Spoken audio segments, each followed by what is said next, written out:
So today we're going to do the second part of our vertical motion study. Last time we looked at objects that we just dropped. We saw that the mass of the object did not affect the rate at which it fell. We saw that eventually you'd have air resistance start kicking in, and an object would eventually hit a speed where it could no longer accelerate. And we saw that was called your terminal velocity.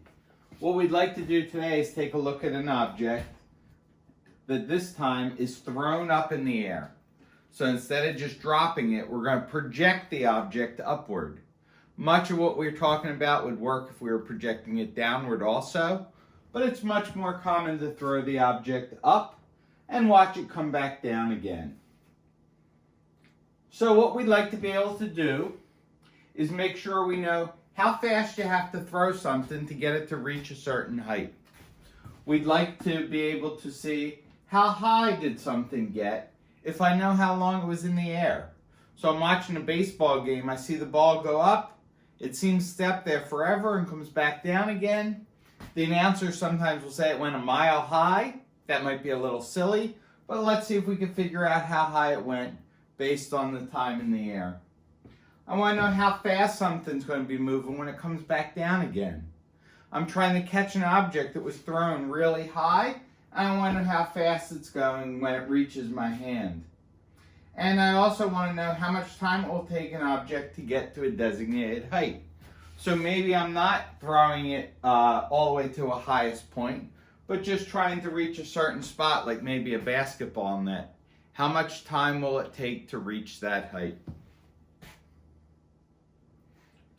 Okay, so we'll watch as Lexi throws the wooden rifle up into the air. And what we want to do is, based on Newton's laws and the idea of force gravity and all the motion equations, to try to be able to figure out as much about that object as possible. So let's start with Trevor throwing a hockey puck straight up in the air. And let's track the puck. So I'm going to click on the puck after each new frame appears. And what you want to do is look at the spacing of the dots. And this is key to what is happening. So what does the spacing of these dots tell you about the puck? Especially the spacing at the very top. So hopefully you see that it starts out with a really large space, and each subsequent frame is going to show less space, less ground covered by the puck. Eventually, you notice the dots are right on top of each other. What does that mean about the object? And this is going to be true of objects thrown vertically. They're going to slow down on the way up. When they reach their highest point, they are momentarily going to stop in midair. They are not going to be moving up or down for a few milliseconds. They're just going to be hovering in space. Graphically, it looks like this. So this says y velocity, this says time, and you should show how this graph looks. You're going to have the final velocity is equal to the initial velocity plus at. Y equals mx plus b in essence. The m, the slope, is the acceleration. You'll notice over here when I did this, I got a slope of negative 10.8. That's obviously an error. I did not act super carefully when I tracked this. Obviously on our plan it should be negative 9.8. That tells you that as the object goes up, it slows by 9.8 meters per second because of gravity. You'll notice the starting velocity here is a little higher than about 5 meters per second. Okay, maybe 5.5 meters per second. Okay, and that would go in as your initial. Time, based on whatever amount of time you want to pass, this equation will allow us to find the final velocity. You'll notice at the very end, we're approaching a speed of 0 meters per second. At the highest point of the flight, the object stops. Okay, if we now track it on its way back down again, so we start clicking, let it go a frame, click again, let it go a frame, and click, you'll notice the dots are starting to spread apart, showing us that the object is getting faster and faster as it falls. This will be just like the free fall we had before. At the highest point, the object was at rest, and as it falls, it gets faster and faster and faster. If he had waited and allowed the puck to come all the way back to its original height, it would have come back to its original speed. The speed it loses on the way up, it gains on the way back down again. Graphically, the falling part is going to look like this. Notice again, it's y velocity versus time. Notice again, it should start around 0. At the highest point, it was at 0 meters per second. You'll notice these velocities are negative, which simply means it's moving downward. If we say speed, we don't need to say a direction. Okay, but if we're saying velocity, these are going to be negative. And once again, our formula is velocity final equals VI plus AT. Okay? Again, the A should be the slope of the graph. This time I got a slope of negative 8.5. So if I take my two slopes, my negative 10.8 and my negative 8.5, on average, I would have gotten around negative 9.8. So that just goes to show you, sloppy work can cancel out if you do enough sloppy work. Okay, overall, if you'd like, this is probably more helpful than either of those individual graphs. You could show an entire graph for an object that was thrown vertically upward. Again, the equation is velocity final equals initial plus AT. This part represents the object going up. This part represents the object coming back down again.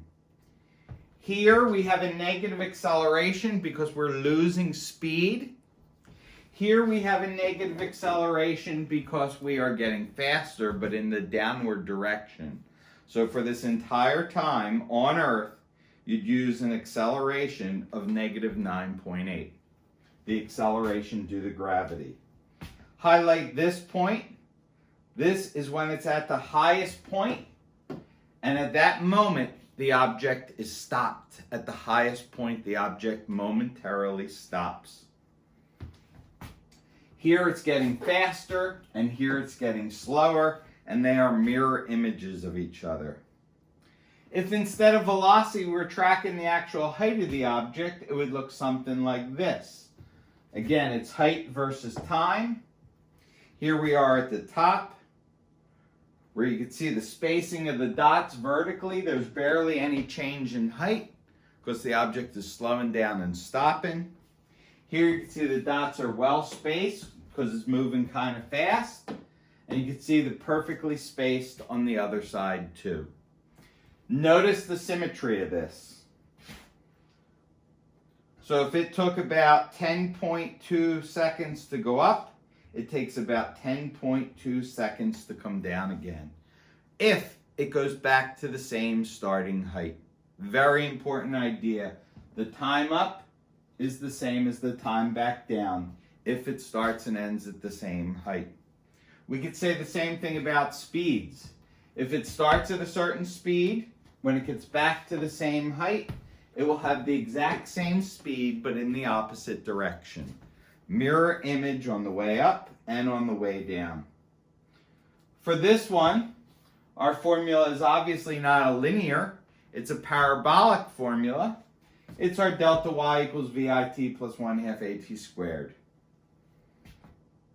So looking at Hannah throwing the ball up again, we can have both graphs superimposed on each other.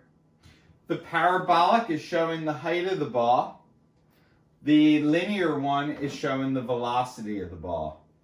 Notice the velocity hits 0 at the highest point of the flight. Okay?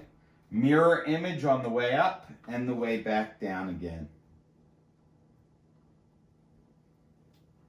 Here is a quick video of a baseball And I'd like you to notice at the highest point, I don't know if you can see it well because the video keeps moving, but for a brief moment, the ball comes to rest.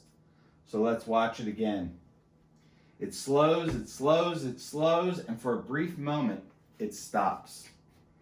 We filmed this at even higher rate, and you can see the ball spinning, but for a brief moment, neither rising nor falling. At the highest point, the object momentarily stops. Okay, so how do you deal with actual math problems? It's the same as what we did the other day. The only difference is it has a starting speed of something other than 0. But you start by finding the force of gravity on it. You plug it into your acceleration formula.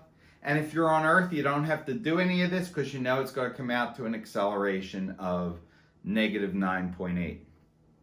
You then put that acceleration in here, put your initial speed in here, and then depending on what else you know or what you're trying to find, you use your equations of motion. Same progression as we had before. The only difference is we have an initial speed. So here's an example problem from a few years ago.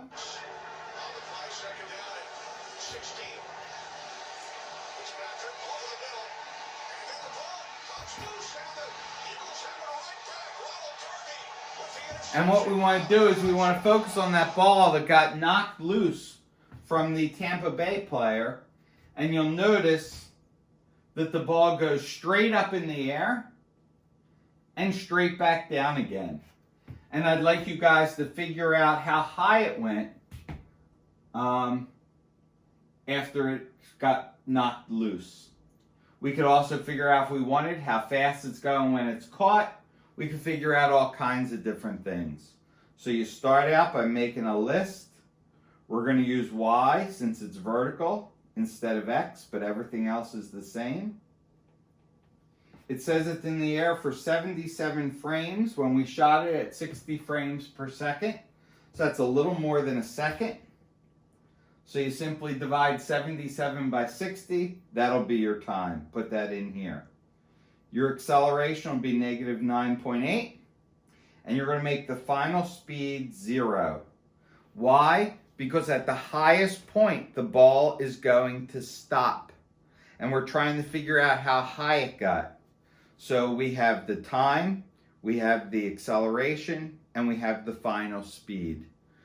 From that, we can be able to figure out the speed when it left his shoulder pad, and we could figure out how high the ball went above its starting height.